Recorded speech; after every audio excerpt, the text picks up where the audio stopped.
Hello, everyone, and welcome to today's Webinar Wednesday. I'm your host, Ria Stark, and today we are going to be talking about the different ways that you can configure our ILS or library management system, library.solution for schools. So for all the different levels of administration that we've seen. So some of our largest school districts are managed by one or two very small teams, one or two people within a small team. And sometimes we have school districts that are smaller that have an administrator in almost every single building. So at TLC, we do support both models as well as everything in between, as you'll see today, or as we're going to touch on throughout the presentation. So just a couple of housekeeping items before we get started. The first is that we are live today. So to take advantage of that, please feel free and ask any questions throughout the presentation in the Q&A panel at the bottom of your Zoom webinar. And we will get to those questions at the end of the session. And the second thing is that this is being recorded. So if you'd like to rewatch it or share it with any of your colleagues or district administrators, please feel free to do so. The link will be available tomorrow at our website, tlcdelivers.com/webinars. So our panelists today are Tami Solum, our sales consultant here with TLC, and she's had many years of experience working with school libraries throughout her career. She's seen it all and understands the nuances of school librarianship. And joining her today is Beth Lazarczyk, one of our product managers who has held many roles over her 16-year career with TLC. You might know her from our Carl Solution product line, but she's here lending her expertise to configuring library.solution for schools. So thank you both for joining us today. And as we kick it off, we do want to start just a quick poll. So you'll see that on your screen in just a moment. We're curious about who our audience is and what all you manage within your library system. So the first one is, which of the following areas are managed through your district? In other words, that centralized model. So is it administrative policies, circulation policies, your PAC management, or your discovery layer? Does purchasing and budget go through your administration or through your district? Maybe cataloging, maybe reports, maybe something that's not on this list. So I'll just take a moment to let folks respond. So far, we've got a couple of answers for CIRC and PAC, cataloging, reports. The PAC and cataloging are leading the group right now. So we'll give that just another moment. And when this poll's done, the second question that you'll see is the opposite of this, is which is going to be managed at the site, so your local site districts. So it looks like the two winners right now are PAC and cataloging are managed centrally for the most part. Okay. All right, we'll go ahead and jump over to our next poll. So this is which of the following areas of those same categories are managed locally, so the decentralized model. So for instance, if what's happening at like the high school level versus the middle school versus elementary, or is every librarian doing it slightly different? What does that look like? So again, is each school handling their own administration, their own circulation, their own discovery or PAC layer? Do they have their own purchasing budgets, their own cataloging, their own reports, or maybe something else as well? So we'll give that another moment. Let's see. Oh, this one is a little bit different. So circulation policies seem to be more local, and purchasing and budget seems to be more local. Okay, that is good to know. All right, I'm going to hand it over to Tami to follow up with the rest of our presentation. All right, thanks, Ria.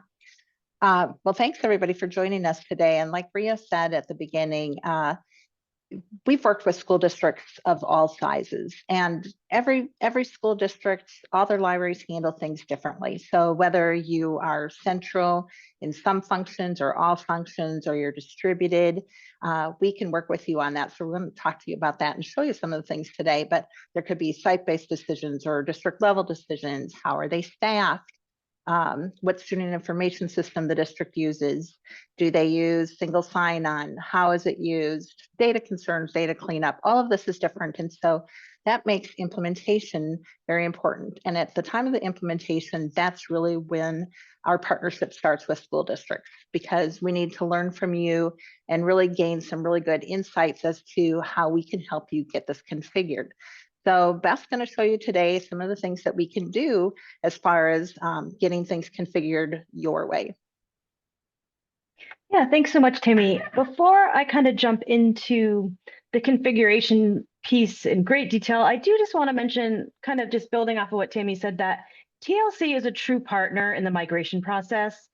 A large part of our migration project process to library solution for schools is looking at library systems or school systems' current workflows and working closely with them to really help them evaluate their needs and ensure that we're retaining current workflows or even improving them where possible.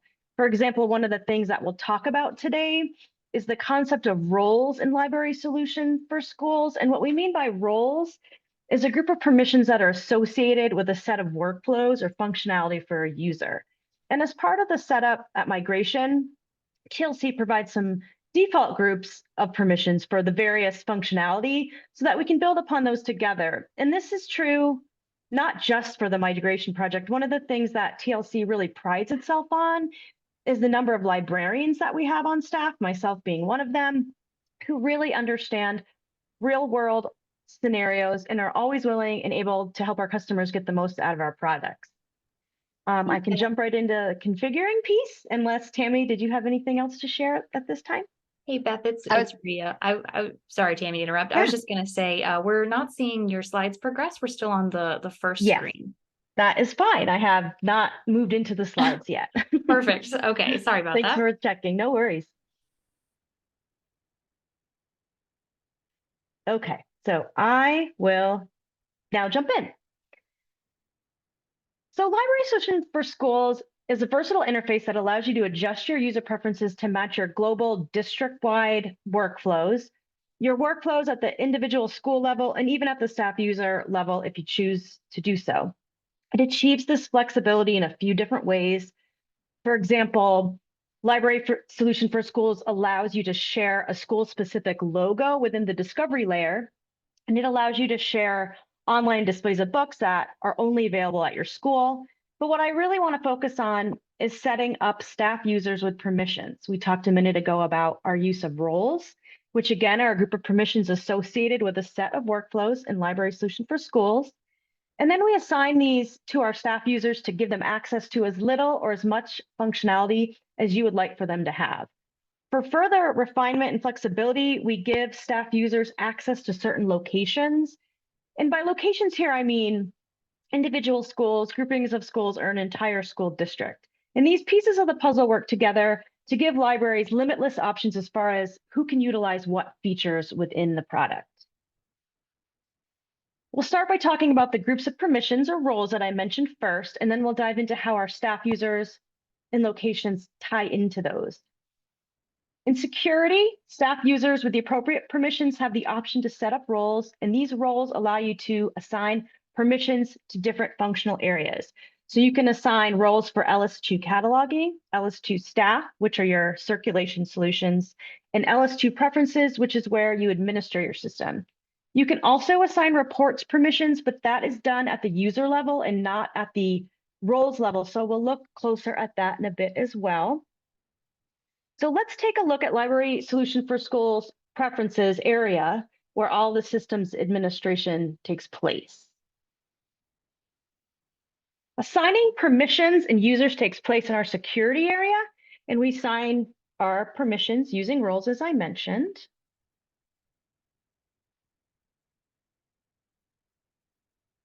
And we can create roles for our three main functional areas. So there are three default sets of permissions configured for each of the workflows that offer different levels of permission. TLC configures these three defaults for each of the functional areas to give our school libraries a good starting point, and then they can create as many additional options for staff user workflows as they wish. And since you start with some defaults, you don't have to reinvent the wheel for every workflow you'd like to add. We'll look at our preferences roles as our first example. Out of the gate, you're given a group of permissions associated with preferences administrator workflows, preferences calendar administrator workflows, and preferences location administrator workflows as your defaults. And these names really do describe the default permissions for each. The overall administrator starts out with access to all of the functionality. The calendar administrator has permissions to manage the school district calendars. And the location administrator has a number of permissions to complete some behind the scenes setup for the various schools, but not really access to the circulation functionality. But again, these might just act as a starting point for you. They can be changed to match your individual needs. And the easiest way to create a new role is to copy one that might be similar with or have a similar set of permissions, and then just edit those permissions. So I'm going to go ahead and copy my calendar administrator role.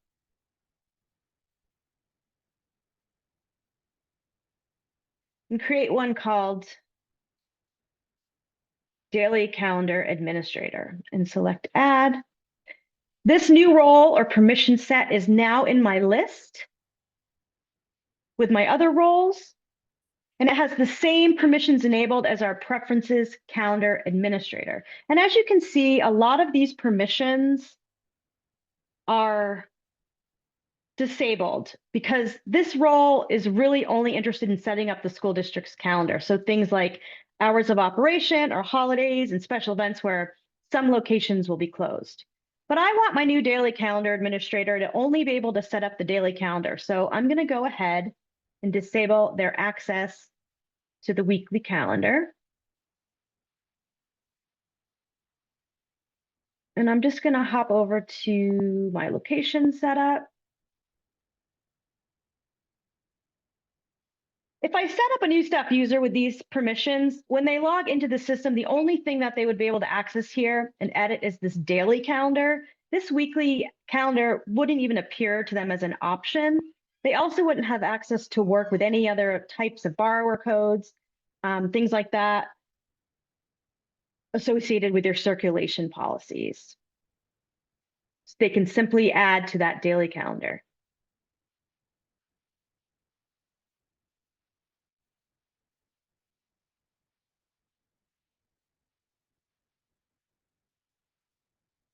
Okay, so we're back into security roles.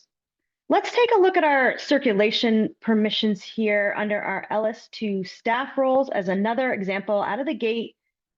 For your defaults, TLC provides you with a set of permissions for a circulation administrator, a circulation user, and a circulation volunteer, all with varying levels of permissions. I'm going to copy my circulation user role here and create my new role of student assistant. And select Add. My new student assistant position or role has all the permissions as my circ user, except maybe I don't want student assistants to be able to view borrower information at all. So I'll go ahead and disable that.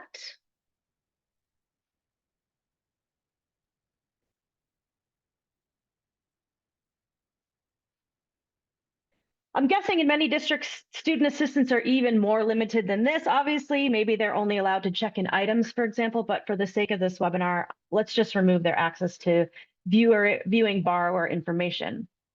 We'll assign a user to this role so you can see it in action in just a moment, but I did want to provide this very brief overview of how our grouping of permissions works, because it is important to this puzzle. So let's move on to actually assigning staff users to these groups of permissions and also assigning them to specific location. What this does is provide enormous flexibility for configuring the administration of your system and the use of the functionality within it. So let's go look at our users.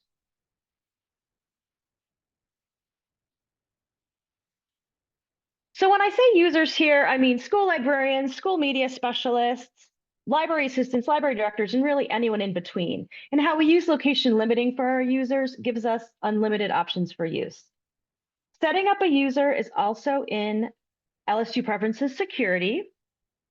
And when we set up staff users and library solutions for schools, as we discussed, we assign them to a group of permissions for a workflow using our roles, and we'll get back to that in a bit. But we also assign our users to the location or locations that they are associated with. Maybe you have a school librarian who splits their time between 2 different elementary schools, so you want them to only have access to those 2 locations. Or maybe you're the library director who needs access to the entire system. Any scenario is possible here. And you'll see we have our grid of staff users, and I'll just go into my account really quickly to show you some things. You can see that I have access to every school library in the system. So I can work with students across the entire district, and I have permissions associated with the circulation administrator, a preferences administrator, and a cataloging administrator. So let's talk about reports really quickly here. I mentioned earlier that you assign reports access at the user level, and I have reports configuration user access, which gives me a number of things. So our reports user has access to run reports in HTML, PDF, Excel, etc. They can manage their own schedules and create a report view and save their own content. The reports author permission can do anything the reports user can do, with some additional reports management options that goes beyond just their own content.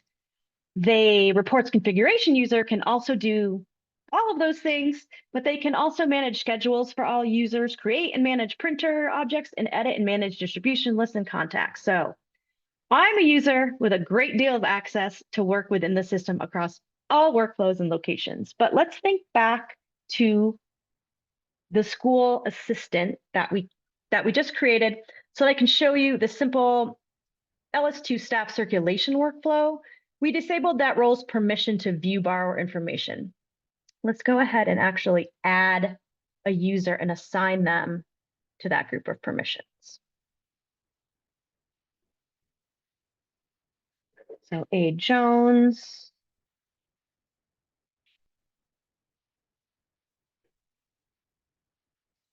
A. Jones. We're going to skip his email for now.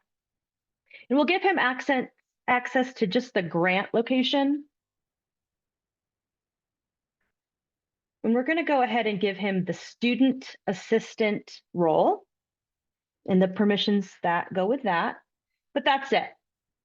We aren't going to give him any access to cataloging or reports or preferences or anything like that. And I'm going to go ahead and save this new user. And now he appears in my user grid. So let's go log into LS2 staff as this new user. I'll pull that up quickly here.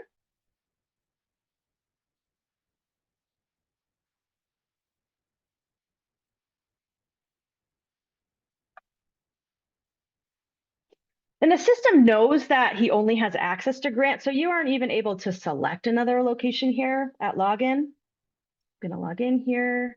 You can see we're logged into grant. I'm going to search for a borrower.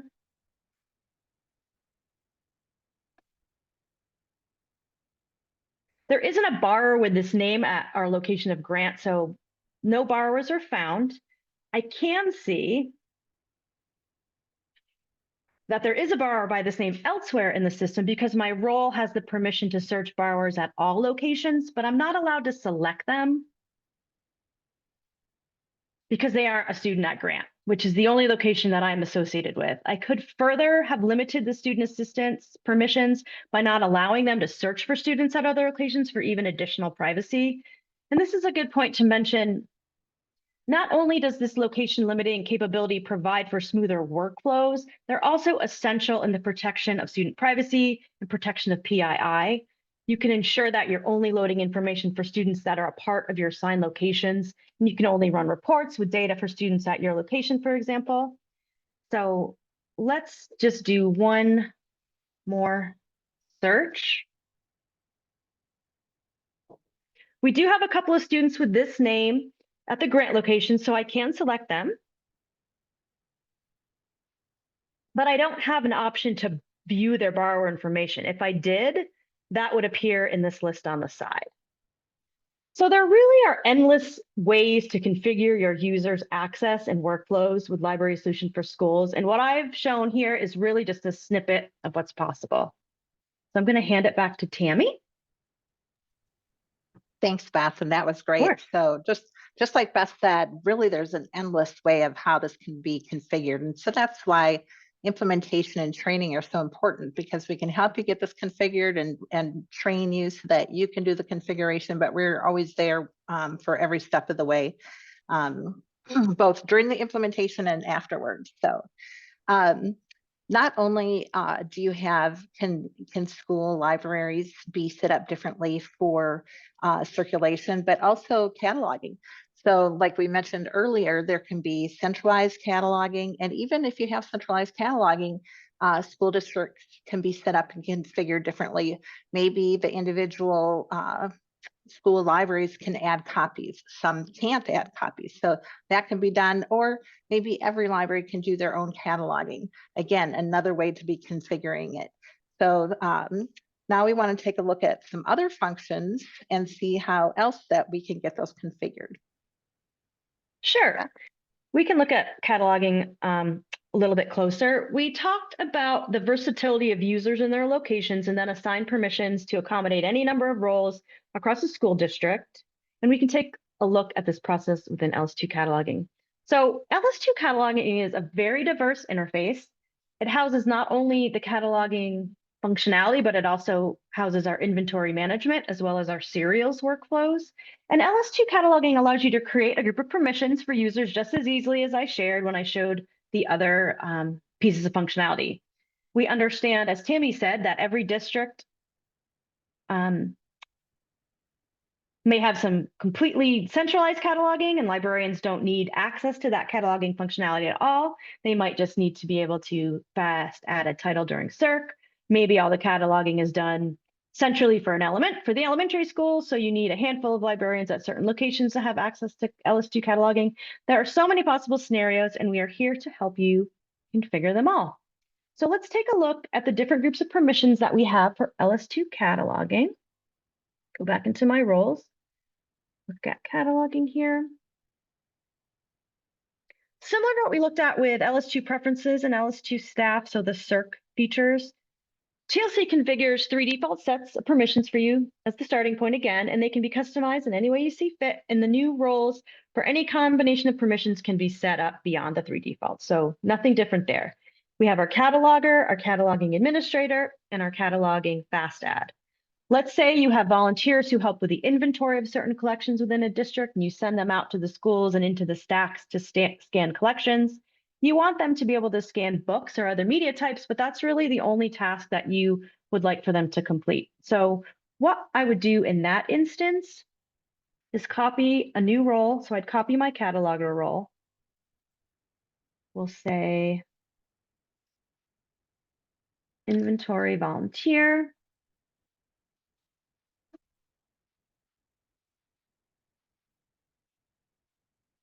And then what I would do is disable all permissions for this role. Okay, because we really only want them to be able to access inventory.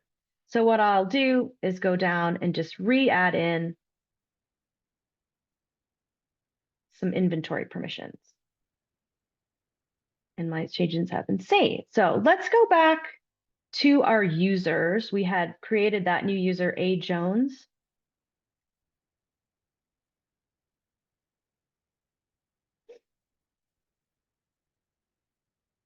And we're going to give him the inventory volunteer permission, since he'll need to go from school to school completing the inventory.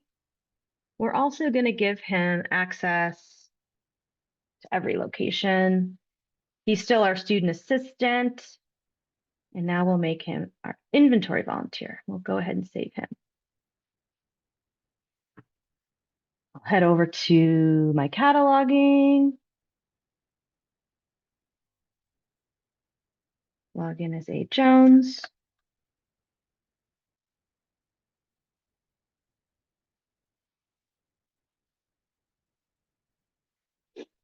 So my user now has access to complete the inventory work, but they don't have the ability to complete any other cataloging work. So this kind of works, like I shared, very similarly as you saw to the other workflows and functionality. You really can create any set of users with any set, great or small, number of permissions.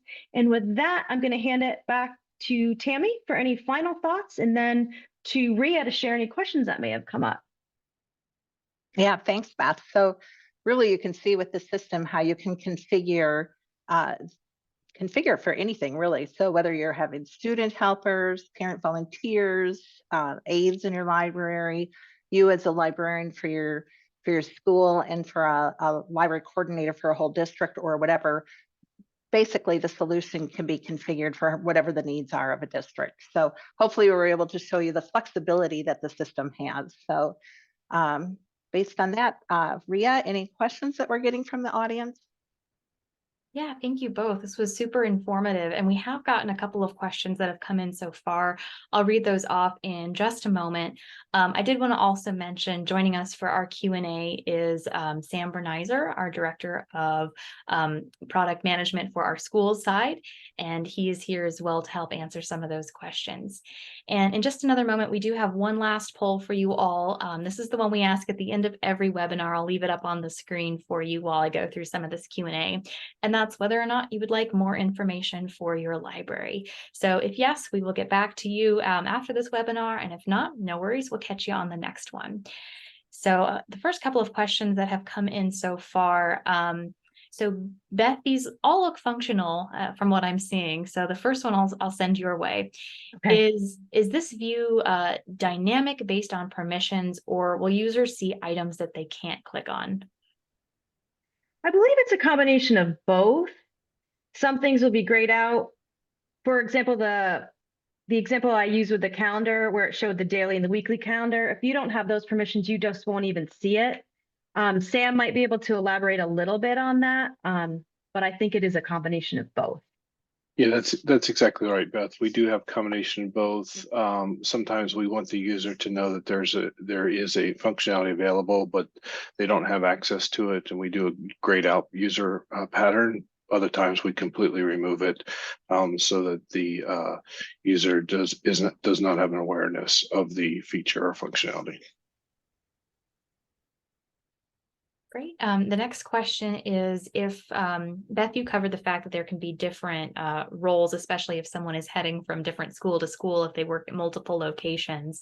So the question is, if a library media specialist works in 2 different buildings, but with different permissions, can she have different permissions at each of those locations? Yes, I think how we would do that is, that's interesting. Sam, could we assign 2 different roles within for one user in that instance?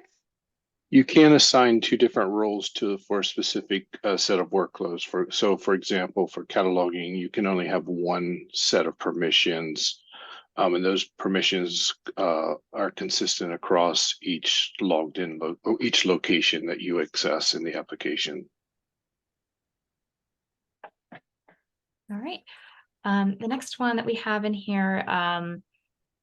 So Beth, you created a user and were able to give them a password. So this next is a 2-part question. How are passwords generated for new users? And can users be set up automatically from our SIS, our student information system? Yes, they can be set up. Can they be set up automatically through the SIS? I know students can. Sam, can users as well? So yeah, if you so for users, we do have a if you're using an identity provider, we can use a import functionality to create those user accounts in the system, and the authentication can go through the third-party identity provider. All right, this next one is a little bit of a story. All of our schools are able to add their own items, and every school does it differently. We've been there. Is there a way to standardize that at the central administration, while still giving the schools the ability to manage their own collections. So I'm wondering if this is coming from maybe like the call numbers are different, or some of the ways it looks in the catalog might be different. But Sam, would you be able to speak to that as well? Sure. So we have a couple things, at least one or two things come to mind. So first of all, as far as we have the capability to limit locations, so for which locations you can add items to. So when you are a location limited user, you can only add or edit items for those specific locations. We also do provide copy item capabilities for that scenario where you're trying to keep call numbers consistent across for titles and such. We do have that capability as well. So there's some element of functionality that is built into the system to accommodate the standardization, but also allowing some element of autonomy at the local level for the users. And can I add to that, Ria, a little bit? Yeah, please. I think that's a good time, when districts do move to a new system, that's a good time to actually review their policies that they have in place now. And do they want to maybe review that and change some of the things? So moving to a new system is a good time to be taking a look at that. Maybe doing this is going to make us so that we're being more efficient in our roles, et cetera, or we do want to standardize on some things, yet still have the flexibility out at the site. So those are all good things to be reviewing when they're moving to a new solution. Yeah, and Tami, would you be able to follow that up with some of the data service options that we offer through migration as well? Yes. So when school districts want to move to TLC, it's a good process because it's not just taking your data and dumping it over. It's actually looking at duplication. What records do you have that are duplicates so that we can clean that up? It's adding RDA, authority records. It's quite a process. And we work with the school district to make sure that everything moves over the way that they want it to look. That's the other thing is that, we just touched on a few things today, but there's flexibility as far as how they want their searching screens to look like. So we can work with the school districts with that too. So there's quite a bit, but like I said, and I've repeated myself multiple times, we are there to work with the school district every step of the way. Yeah, absolutely. That's one of the best things about TLC is that we're there with our school libraries, not only from the development side, but also from migration the whole way. And we didn't, Beth, you did touch on this a little bit with reports, but I'll mention too that we also have really great reporting capabilities at the district too. So you can have your centralized reporting, but also your individual sites as well. So just following that up with so if you do have all those different items, being able to run a report at the district level to see where all those differences are and to see, how each library has it set up. The last question I have so far, and feel free to keep asking them if you have them, but the last one, our inventories are run by our TAs, so teaching assistants. It looks like they can have permission to just run inventory without any circulation permissions. Yeah, that is correct. That is true. Mm-hmm. Beth, do you want to expand on anything else with inventory, since that has been mentioned as well, some of our capabilities within library.solution? I'm not really the expert on inventory. I don't know if Sam Putting you has on the anything. spot. Sorry about that. Yeah, I'll turn it over to Sam for our integration with some of the inventory capabilities we have with like RFID and things like that. Absolutely. So from the permission and user perspective into the question, we have the capability to just limit it specifically for the user just doing the inventory and not even finalizing the inventory. For if you notice there in the permission set, there was two levels of permissions or two sets of permissions associated with inventory when Beth assigned it. That is for this type of working scenario where you can really limit it down to the specific need. To the second point, for really a optimized inventory and minimizing workload, we do have really streamlined our approach to inventory with integrations with RFID technologies that enables users who have RFID, and our partner company Techlogic, who has the inventory wands. You can go right through shelves and automatically inventory those shelves by scanning the wand, and everything is inventoried very seamlessly and very streamlined, which again takes a minimal amount of time. So we've got a lot of options there, and we're pretty excited about the functionality that we can give to our school districts who do inventory pretty much on a regular basis. Great, thank you. I haven't seen any other questions come in, but I think that was super beneficial. And Beth, I really enjoyed seeing the actual platform and seeing all the different options to either enable or disable, and just the level of granularity that we have within the product. And and Tami, thank you for speaking to the way that we implement and the fact that we are partners with our schools. I think that's so important to be able to highlight that we work with our customers. And Sam, thank you as always for lending your expertise on the product and being able to share kind of some use cases that we've seen too. So thank you all for joining us. And I did want to mention that this is recorded. If you wanted to rewatch this, it is available at tlcdelivers.com/webinars, although not this moment because we're still recording, but as of tomorrow, it will be up on our website. If you do want any additional information, we'll follow up with folks afterwards as well. And otherwise, we'll see you on the next webinar. Thank you all so much. Thank you so much. Thank you. Thank you. Bye-bye.